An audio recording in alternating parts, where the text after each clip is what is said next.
নমস্কার বন্ধুরা, সকলে নিশ্চয়ই ভালো আছেন, সুস্থ আছেন।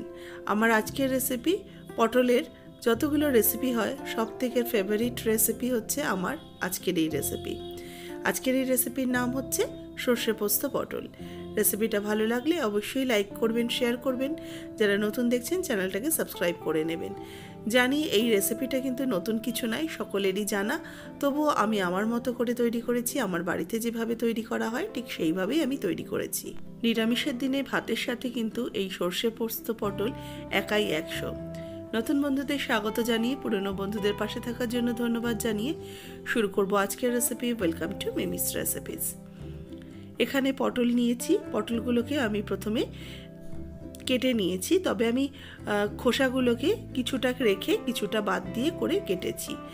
কিছুটা অংশ কিন্তু খোসার রেখে দিয়েছি। এবার পটলের মধ্যে আমি দিয়ে দিচ্ছি স্বাদ মতো লবণ। লবণ দিয়ে পটলটাকে ভালো করে মাখিয়ে মিনিট 3-4 রেখে দেব পাশে। এইভাবে পটলটা মাখানো থাকলে বেশ একটু কিন্তু নরম হয়ে যাবে। এতে আমি হলুদ দেব না, পটলটা আমি সাইডে রেখে দিলাম।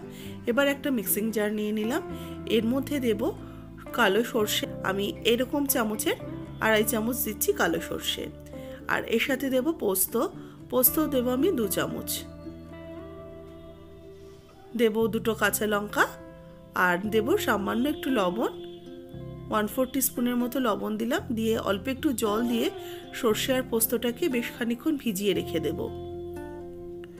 বেশ 2-1 মিনিট ভালো করে ভেজানো থাকলে সর্ষে পোস্তটা কিন্তু খুব ভালো করে বাটা হয়ে যায়। এবার কড়াইতে দিয়ে দিলাম সর্ষের তেল। আমি এখানে 1 টেবিল চামচ তেল দিয়েছি। তেলটা গরম হয়ে গেলে দিয়ে দিচ্ছি পটল ভাজতে কিন্তু খুব বেশি তেল লাগে না, পটল খুব অল্প তেলেই ভাজা হয়ে যায়। আর পটল ভাজার পর কিন্তু তেলটা যেহেতু কালো হয়ে যায়, সেই তেলে রান্না করলে তরকারিটাও কালো হয়ে যাবে। সেই জন্য তেলের পরিমাণটা বেশ অল্প করেই দিলাম, যাতে পটলটাও ভাজা হয়ে যায় আর খুব বেশি তেল বেঁচে না থাকে। এবার পটলটাকে আমি লাল লাল করে ভেজে নেব। এই পটলটা ভাজার সময় আমি কিন্তু ঢাকা দেব না, তাহলে পটল একদম নরম হয়ে যাবে। সেই জন্য আমি একটু লবণ দিয়ে আগে থেকে মাখিয়ে রেখেছিলাম, যাতে পটলটা তাড়াতাড়ি ভাজাও হয় আবার সুস্বাদুভাবে নরমও হয়ে যায়। পটলের চারিদিকটাকে খুব ভালো করে আমি ভেজে নিচ্ছি। আরেকটা কথা বলে রাখি, পটল যখন আমি কেটেছি পটলের গায়ে কিন্তু চিড় লাগিয়ে নিয়ে আমি ভালো করে কেটে রেখেছি। পটলগুলো বেশ লাল লাল করে ভাজা হয়ে গেছে। এবার এই পটলগুলোকে তেল থেকে উঠিয়ে রেখে দেব। দেখুন, পটল ভাজার পর খুব বেশি কিন্তু আর তেল নেই। এবার ওই কড়াইয়ের মধ্যে আরও একটু তেল দিয়ে দিলাম। এবার এর মধ্যে কালো জিরে ফোড়ন দিয়ে দিলাম, আর তার সাথে শুকনো লঙ্কা দিয়ে দিলাম 2। কালো জিরে আর শুকনো লঙ্কাটাকে বেশ একটু ফ্রাই করে নেব। কালো জিরে আর শুকনো লঙ্কাটা একটু ভাজা হয়ে গেলে দিয়ে দিচ্ছি বেটে রাখা সর্ষে পোস্ত কাঁচা লঙ্কার পেস্ট।